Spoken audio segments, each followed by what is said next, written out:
নমস্কার। আজকে একটা খুব গুরুত্বপূর্ণ বিষয় নিয়ে আলোচনা করব। বিষয়টা হলো মিউচুয়াল ফান্ডের ট্যাক্সের ব্যাপার। অ্যাকচুয়ালি কি হয়েছে, আইটি ডিপার্টমেন্ট যখন থেকে এআই নিয়ে ইউজ করে কাজ শুরু করে দিয়েছে, তখনই শুরু হয়ে গেছে বিভিন্ন হোয়াটসঅ্যাপে ট্যাক্সের ব্যাপার ট্যাপার নিয়ে চালাচালি ইত্যাদি, এবং প্রচুর প্রশ্ন আমাদের কাছে এসছে। প্রশ্নগুলো হচ্ছে মিউচুয়াল ফান্ডে কীভাবে ট্যাক্স ক্যালকুলেশন করা হয়, মিউচুয়াল ফান্ডের ট্যাক্স কীরকমভাবে নেওয়া হচ্ছে, ইত্যাদি ইত্যাদি ব্যাপার নিয়ে। তো যাই হোক, আমি জিনিসটাকে ক্লিয়ার করার চেষ্টা করছি। তবে একটা ব্যাপার আগে পরিষ্কার করে নেওয়া ভালো, যে বর্তমানে ইন্ডিয়া গভর্নমেন্টের স্ট্র্যাটেজি কী। স্ট্র্যাটেজি একটাই, if there is an income there is tax. যখনই ইনকাম যেখানে থাকবে সেখানে ট্যাক্স লাগবে। তো আমি Ashok Roy, certified financial planner, financial mentor and coach.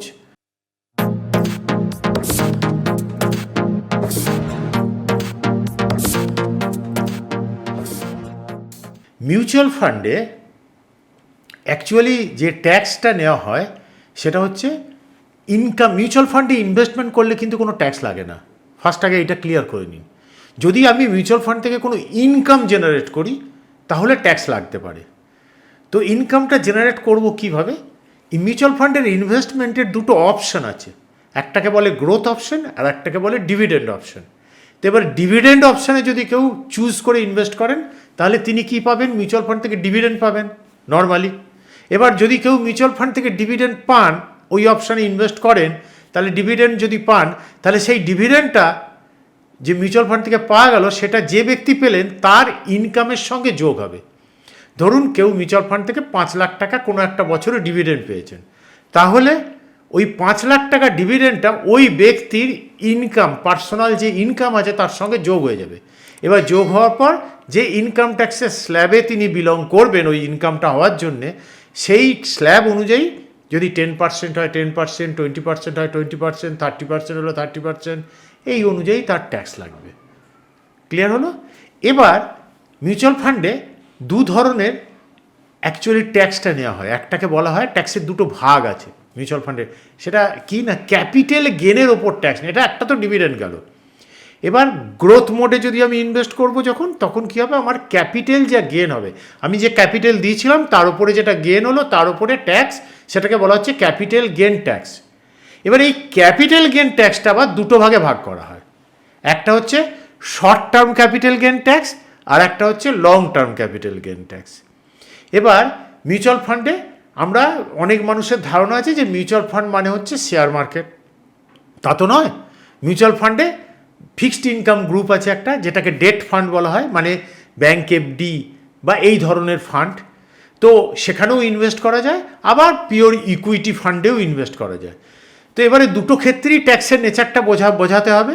তাহলে ফার্স্ট আগে আমি বলি যে ধরুন মিউচুয়াল ফান্ডের কেউ একজন কোনো ইকুইটি রিলেটেড ফান্ডে ইনভেস্ট করেছেন এবং ইনভেস্ট করে তিনি 12 মাস ইনভেস্টমেন্টটা রাখেননি, তার আগেই, মানে 1 বছর রাখার আগেই, 12 মাস রাখার আগেই ইনভেস্টমেন্টটা থেকে টাকাটা তুলে নিয়েছেন। তো সেই ক্ষেত্রে তিনি যদি গেন করেন কিছু, মানে যে ক্যাপিটালটা রেখেছিলেন তার থেকে যদি টাকাটা বেশি হয়, মানে ধরুন তিনি 1 লাখ টাকা রেখেছিলেন, এবার 12 মাসের মধ্যেই তার টাকার ভ্যালুটা হয়েছে 1,20,000। এবার তিনি বললেন যে আমি টাকাটা তুলে নেব। খুব ভালো কথা, তুলে নিতে পারেন।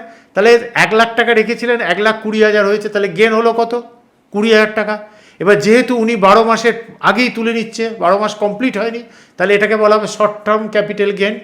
এবং এই 20,000 টাকার ওপরে 15% হারে একটা ট্যাক্স ধার্য করা হবে এবং তার উপরে একটা শেষ যুক্ত করে এটা ট্যাক্সটা হবে। হয়ে গেল ইকুইটি ফান্ডের ওপরে শর্ট টার্ম 12 মাসের নিচে হলে। এইবারে আর একটা হচ্ছে কি, যে যদি কেউ ডেট ফান্ডে ইনভেস্ট করে, মানে ইকুইটি ফান্ডে নয়, তাহলে ফিক্সড ইনকাম ফান্ডে যদি তিনি ইনভেস্ট করেন তাহলে কি হবে? তো ফিক্সড ইনকাম ফান্ডে যদি কেউ ইনভেস্ট করেন, সেম ব্যাপার।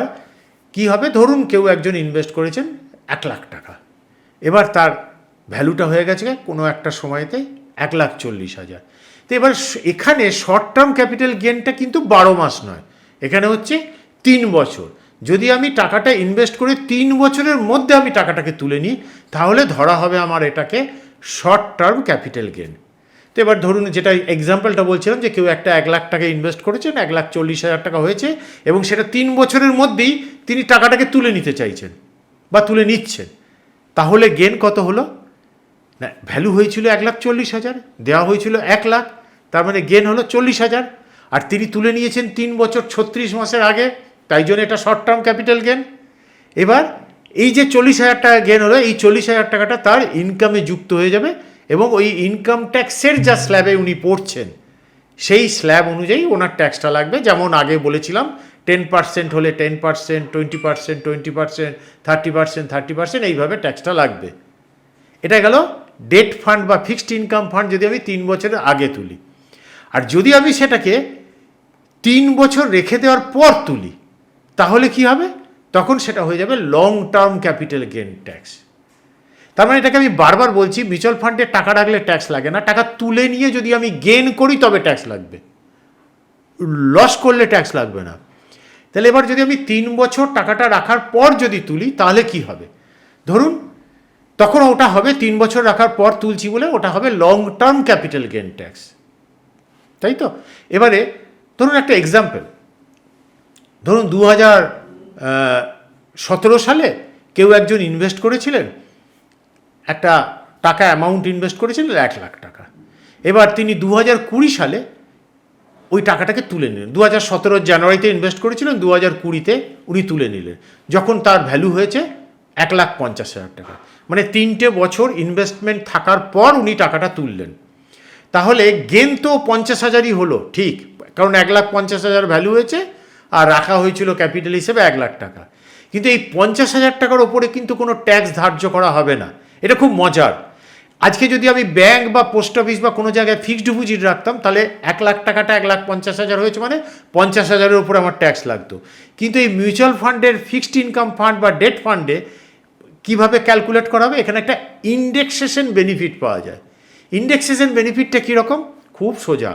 ইন্ডেক্সেশন বেনিফিট হচ্ছে ইনফ্লেশনটাকে অ্যাডজাস্ট করে নেওয়ার একটা সুযোগ করে দিচ্ছে গভর্নমেন্ট। সেটা কি? যে 2017 সালে যখন ইনভেস্ট করা হয়েছিল ওই 1,00,000 টাকাটা, তখন যা ইনফ্লেশন ছিল, টাকার ভ্যালু যা ছিল, আজকে যখন 2020 সালে তোলা হলো, তখন ওই 1,00,000 টাকার ভ্যালুটা কত সেটা বার করে নিতে হবে। তো সেটা করার জন্য কি করতে হবে? ইন্ডেক্স লিস্ট বার করতে হবে। ইন্ডেক্স লিস্ট গুগলে পাওয়া যায়, করলেই পেয়ে যাবেন আপনি। আর এমনি আপনি যেখানে ইনভেস্ট করেছেন তারাই ক্যালকুলেশন করে সব দিয়ে দেবে আপনাকে। কিন্তু আমি কি করে ক্যালকুলেট করা হয় সেটা বুঝিয়ে বলছি। 2017 সালে যেহেতু ইনভেস্ট করা হয়েছিল, তাহলে 2016-17 ইন্ডেক্স লিস্ট থেকে দেখা যাচ্ছে যে 2016-17-তে ইন্ডেক্স ধরা ছিল 264, 264। এবার দেখতে হবে টাকাটা তোলা হলো কবে? 2020-তে তোলা হয়েছে। তাহলে 2020-21 ইন্ডেক্স লিস্ট কত? না, সেখানে দেখা যাচ্ছে যে 301। তো এবার আমাদেরকে সেই ছোট্টবেলায় অঙ্ক কষা যে ইউনিটারি মেথড বা ঐকিক নিয়ম, সেই তাতে ফিরে যেতে হবে। সেটা কি করতে হবে? যে আমি 1,00,000 টাকা যখন 200 কত টাকা জানো, 264 টাকা যখন ইন্ডেক্স ছিল, তখন আমার ইনভেস্টমেন্ট ভ্যালু ছিল 1,00,000 টাকা। তাহলে 301 টাকা যখন আমার ইন্ডেক্স ভ্যালু হয়েছে, তখন ইনভেস্টমেন্ট ভ্যালুটা কত? তো সেটাকে ক্যালকুলেট করে নেওয়া হলো, বেরোলো 1,14,015 টাকা। তো এবার এটা কী হবে 1,14,015 টাকা দিয়ে? দেখুন, আমি ইনভেস্ট করেছিলাম 1,00,000 টাকা, 1,00,000 টাকাটাকে ইনফ্লেটেড ভ্যালু হচ্ছে, ইনফ্লেশনকে অ্যাডজাস্ট করে হচ্ছে 1,14,015 টাকা। এবার ট্যাক্স ক্যালকুলেশন পারপাসে গেন ধরা হবে কত টাকা? না, 1,50,000 থেকে এই 1,14,015 টাকাটা বাদ যাবে। ট্যাক্স পারপাসে গেন ধরা হবে 35,985 টাকা। কিন্তু অ্যাকচুয়াল গেন তো 35,985 টাকা নয়। অ্যাকচুয়াল গেন কিন্তু আমি 1,00,000 টাকা ইনভেস্ট করেছিলাম, দিয়ে ভ্যালু 1,50,000 হয়েছে 50,000 টাকা। কিন্তু ট্যাক্স ক্যালকুলেশন পারপাসে 35,985 টাকাকে গেন ধরা হবে। এটা কিন্তু, এবং ওর ওপরে ওই যে 35,985 টাকা, তার উপরে 20% হারে ট্যাক্স লাগবে, এবং সেই ট্যাক্সটার পরিমাণ দাঁড়াচ্ছে ক্যালকুলেশন করলে ওই 7,197 টাকা। এবার সুবিধেটা ভালো করে বুঝুন। আজকে যদি আমি ওই 1,00,000 টাকাটা যে ডেটে ইনভেস্ট করা হয়েছিল ওই ডেটে কোনো ব্যাংকের বা পোস্ট অফিসের বা কোনো এরকম ফিক্সড ডিপোজিট টাইপের প্রোডাক্টে রাখতাম, এবং সেটা যদি ওই 1,50,000-ই হতো 2020-তে, এবং আমরা তুলতাম, তাহলে 50,000 টাকাটা আমাদের ইনকামের সঙ্গে যোগ হয়ে ট্যাক্স লাগতো এখানে। এবং যোগ হয়ে কীরকম ট্যাক্স লাগতো? ধরুন কেউ 10% ট্যাক্স স্ল্যাবে বিলং করছেন, তাহলে 50,000 টাকার উপরে 10% মানে কত টাকা? 5,000 টাকা ট্যাক্স লাগতো। কারো যদি 20% হতেন, তাহলে লাগতো 10,000 টাকা ট্যাক্স। আর যদি হায়ার ট্যাক্স স্ল্যাবে কেউ থাকেন 30,000 টাকা 30% ট্যাক্স স্ল্যাবে থাকতেন, তাহলে তার ক্ষেত্রে ট্যাক্স লাগতো 15,000 টাকা। আর এখানে এই ইন্ডেক্সেশন বেনিফিট থাকার জন্য ট্যাক্স লাগছে 7,197 টাকা। এইটা একটা খুব বড় বেনিফিট এখানে পাওয়া যাচ্ছে। তার মানে আমি দেখালাম এতক্ষণ কি শর্ট টার্মে ইকুইটি ফান্ডে ইনভেস্ট করলে কীরকম ট্যাক্স হবে সেটা বললাম, শর্ট টার্মে ডেট ফান্ড থেকে করলে কীরকম ট্যাক্স হবে সেটাও বললাম, আর লং টার্মে ডেট ফান্ড থেকে টাকা তুললে সেটাও কীরকম ট্যাক্স হবে সেটাও বললাম। এবার আপনাদের বলি যে আমি ইকুইটি ইনভেস্টই করেছি, ইকুইটি ফান্ডেই ইনভেস্ট করেছি, কিন্তু সেটাকে আমি লং টার্মের পর তুলছি। লং টার্ম মানে কি 12 মাসের ওপরে আমি ইনভেস্ট করে রেখেছি 12 মাস, তারপর আমি যদি টাকাটা তুলি তখন ওই ইকুইটি ফান্ড থেকে যে গেনটা আমার হবে সেটাকে ধরা হবে long term capital gain from equity fund. 2018 সালের আগে পর্যন্ত এর কোনো এইরকম long term equity capital gain tax ছিল না। যখন গভর্নমেন্ট দেখলো যে এইখান থেকে অনেক লোক অনেক টাকা রোজগার করে বেরিয়ে যাচ্ছে, তখন এই ট্যাক্সটাকে 2018 সাল থেকে ধার্য করা হলো। কি বলা হলো যে লং টার্ম ক্যাপিটাল গেনের যে ট্যাক্স লাগবে সেটা পুরোটাই ট্যাক্স দিতে হবে না, প্রত্যেক ইন্ডিভিজুয়ালের হেডে 1 লাখ টাকা করে ট্যাক্সের ছাড় দেওয়া হবে, তারপর যে গেনটা হবে সেটার উপরে ট্যাক্স দিতে হবে। ধরুন আমি একটা এক্সাম্পল দিয়ে বোঝাই, তাহলে আমার মনে হয় বুঝতে সুবিধা হবে। ধরুন কোনো এক ভদ্রলোক 2018 সালে ইনভেস্ট করেছিলেন 1 লাখ টাকা। এবার 2019 বা 2020 যাই হোক না কেন, যখন ওই ফান্ডটার ভ্যালু হয়েছে 2 লাখ টাকা, এবার তিনি কী করলেন যে ওই টাকাটাকে পুরোটা তুলে নিলেন। তাহলে গেন হলো কত টাকা? 2 লাখ টাকা ভ্যালু হয়েছে, 1 লাখ টাকা ইনভেস্টমেন্ট ছিল, তার মানে গেন হয়ে গেল কত? 1 লাখ টাকা। এবার ক্যাপিটাল গেন ট্যাক্সের নিয়ম আছে যে প্রত্যেক হেডে 1 লাখ টাকা করে ক্যাপিটাল গেন ট্যাক্স ছাড় পাওয়া যাবে, তার মানে তার 1 লাখ টাকা গেন হয়েছে আর 1 লাখ টাকাই ক্যাপিটাল গেন ট্যাক্স ছাড়, তাহলে তার ওপরে কোনো ট্যাক্স ধার্য করা হলো না। এবারে ধরুন কেউ ইনভেস্ট করেছিলেন ওই 2018তেই বা যখন হোক, যে ইনভেস্ট করেছিলেন 1 লাখ টাকা, এবার বা 2 লাখ টাকা ইনভেস্ট করেছিলেন, এবং সেটা যখন তুললেন টাকাটা তখন সেটার ভ্যালু হয়ে গেছে ধরুন 4 লাখ টাকা। এবার তাহলে গেন হলো কত টাকা? 4 লাখ টাকা ভ্যালু হয়েছে, 2 লাখ টাকা ইনভেস্টমেন্ট ভ্যালু ছিল, তাহলে 2 লাখ টাকা ক্যাপিটাল গেন।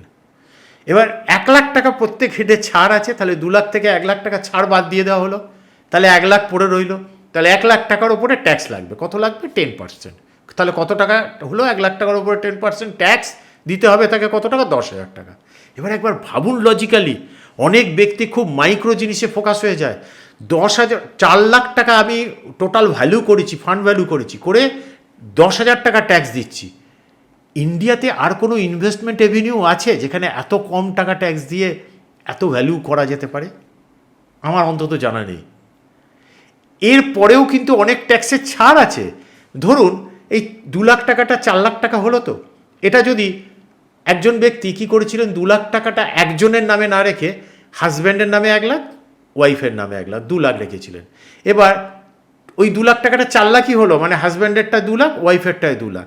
তাহলে এবার দুজনেই ওই টাকাটাকে তুললেন, তাহলে কী হতো? 2 লাখ টাকা থেকে গেনটা যখন হলো তখন 1 লাখ টাকা করে দুজনেরই ক্যাপিটাল গেন ট্যাক্স ছাড় আছে, তাহলে 1 টাকাও তো ট্যাক্স লাগলো না। এরকম ট্যাক্সের নিয়মের মধ্যে থেকেই অনেক ছাড় বার করার রাস্তা দেওয়া আছে। তার জন্য এই ভিডিও দেখে কিন্তু পুরোটা আন্দাজ করতে পারা যাবে না। তার জন্য কি করা যেতে পারে, যে কোনো যারা এক্সপার্ট রয়েছেন তাদের সঙ্গে কনসাল্ট করে নেওয়া উচিত। কনসাল্ট করে যদি আপনি ইনভেস্টমেন্টটাকে প্ল্যানিং করেন, সেগ্রিগেট করেন, তাহলে ট্যাক্স অনেক কম ট্যাক্সের মধ্যেই করা যেতে পারে। তো আজকে মোটামুটি আপনাদের ক্লিয়ার করার চেষ্টা করলাম। যদি এই ভিডিওটা আপনাদের ভালো লেগে থাকে তাহলে লাইক করুন। আপনারও যদি কোনো প্রশ্ন থাকে এই নিচে লিঙ্ক দেওয়া আছে সেখানে দিতে পারেন, বা এই কমেন্ট সেকশনে দিতে পারেন, আমরা সেটার উত্তর করব। আর যদি এই চ্যানেলটা এখনও পর্যন্ত সাবস্ক্রাইব করা না হয়ে থাকে তাহলে আমি বলবো আর ভুল করবে না, সাবস্ক্রাইব করে দিন, কারণ এর পরের সপ্তাহে যে ভিডিওটা আসছে সেটা দারুণ আকর্ষণীয় একটা ভিডিও, সেটা আপনার কাছে পৌঁছে যাবে অটোমেটিক।